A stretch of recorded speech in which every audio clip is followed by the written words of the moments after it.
പിതാവിൻ്റെയും പുത്രൻ്റെയും പരിശുദ്ധാത്മാവിൻ്റെയും നാമത്തിൽ ആമേൻ. സർവശക്തനും കാരുണ്യവനുമായ ദൈവമേ, ആത്മാവിൽ നിറഞ്ഞു കവിയുന്ന ആനന്ദത്തോടെ ഈ പ്രഭാതത്തിലും ഇടവിടാതെ ഞങ്ങൾ ഉദ്ഘോഷിക്കുന്നു. ആയിരുന്നവനും ആയിരിക്കുന്നവനും വരാനിരിക്കുന്നവനും സർവശക്തനും ദൈവവുമായ കർത്താവ് പരിശുദ്ധൻ പരിശുദ്ധൻ പരിശുദ്ധൻ. ജീവിതത്തിൽ ചിലപ്പോഴെങ്കിലും കയ്യിലുള്ള താലന്തുകൾ വേണ്ടവിധം ഉപയോഗിക്കാതെ ഉള്ളതുപോലും നഷ്ടപ്പെടുത്തിയ അവിശ്വസ്തനായ കാര്യസ്ഥനെ പോലെയാണ് ഞങ്ങളും. അനുവദിച്ചു കിട്ടിയ സമയം മുഴുവൻ ദുർവിനിയോഗം ചെയ്തിട്ടും പരീക്ഷയിൽ വിജയിക്കാതിരുന്നതിന് ദൈവത്തെ പഴി പറയുന്ന കുട്ടിയെപ്പോലെ പെരുമാറിയും വേണ്ടത്ര കഴിവും യോഗ്യതയുമുണ്ടായിട്ടും അവയൊന്നും ജീവിതത്തിൻ്റെ ഉന്നമനത്തിന് വേണ്ടി ഉപയോഗിക്കാതെ പരിതാപകരമായ തൻ്റെ ജീവിതാവസ്ഥയ്ക്ക് കാരണം നിർഭാഗ്യമാണെന്ന് ന്യായം പറയുന്നവരെ പോലെയും ചുറ്റുമുള്ള അവസരങ്ങളെ നഷ്ടപ്പെടുത്തുമ്പോൾ പ്രയോജനമില്ലാത്ത ഞങ്ങളുടെ കഴിവും പ്രവൃത്തികളും അന്ധകാരത്തിലേക്ക് തള്ളിക്കയറ്റപ്പെടുമെന്ന സത്യം പലപ്പോഴും ഞങ്ങൾ വിസ്മരിക്കുന്നു.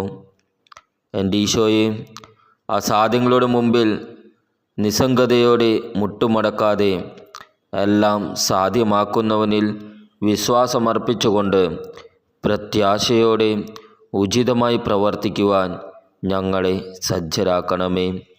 അപ്പോൾ മാനുഷികമായ ബലഹീനതകളാലും ദൗർബല്യങ്ങളാലും അവിശ്വസ്തരല്ലാതെ അവിടുത്തെ ദയവായ്പിനാൽ അർഹതയുള്ള അനുഗ്രഹങ്ങൾ സ്വന്തമാക്കി ഞങ്ങളും ലെബനോൻ്റെ പരിമളം വഹിക്കുന്നവരെ പോലെയാകും.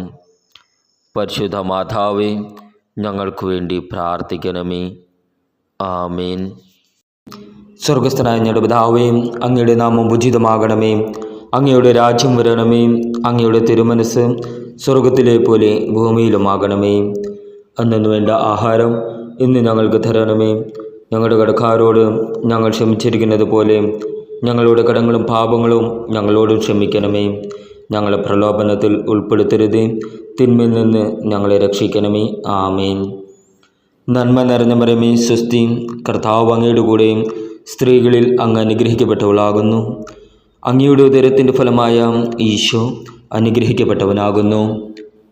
പരിശുദ്ധ മറിയമേ, തമ്പുരാൻ്റെ അമ്മേ, പാപികളായ ഞങ്ങൾക്ക് വേണ്ടി എപ്പോഴും ഞങ്ങളുടെ മരണസമയത്തും തമ്പുരാനോട് അപേക്ഷിക്കണമേ.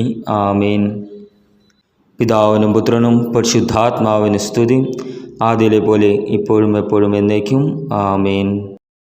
ക്രിസ്തുവിലുള്ള പ്രിയപ്പെട്ട സഹോദരി സഹോദരന്മാരെ, ഇന്നത്തെ ദൈവവചനം വിശുദ്ധ മാർക്കോസ് എഴുതിയ സുവിശേഷം 14-ാം അധ്യായം 12 മുതൽ 16 വരെയും 22 മുതൽ 26 വരെയുള്ള വാക്യങ്ങൾ.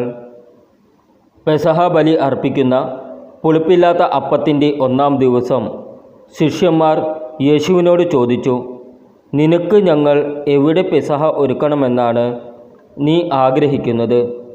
അവൻ 2 ശിഷ്യന്മാരെ അയച്ചുകൊണ്ട് പറഞ്ഞു, നിങ്ങൾ നഗരത്തിലേക്ക് ചെല്ലുക.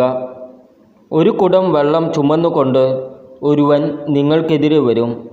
അവനെ അനുഗമിക്കുക.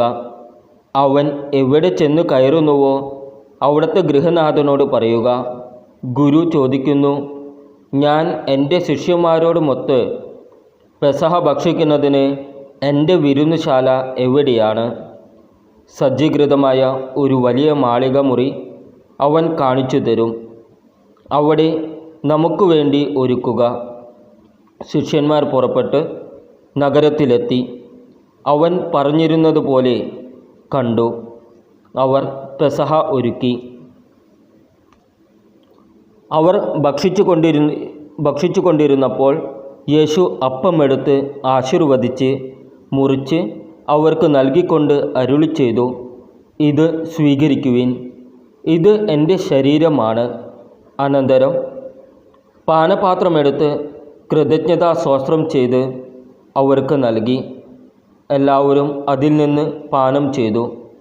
അവൻ അവരോട് അരുളി ചെയ്തു, ഇത് അനേകർക്കു വേണ്ടി ചിന്തപ്പെടുന്നതും ഉടമ്പടിയുടേതുമായ എൻ്റെ രക്തമാണ്. സത്യമായി ഞാൻ നിങ്ങളോട് പറയുന്നു, ദൈവരാജ്യത്തിൽ ഞാൻ ഇത് നവമായി പാനം ചെയ്യുന്ന ദിവസം വരെ മുന്തിരിയുടെ ഫലത്തിൽ നിന്ന് ഇനി ഞാൻ കുടിക്കുകയില്ല. സ്തോത്രഗീതം ആലപിച്ചതിനു ശേഷം അവർ ഒലിവുമലയിലേക്ക് പോയി. നമ്മുടെ കർത്താവായ ഈശോ മിശിഹായ്ക്കും സ്തുതി.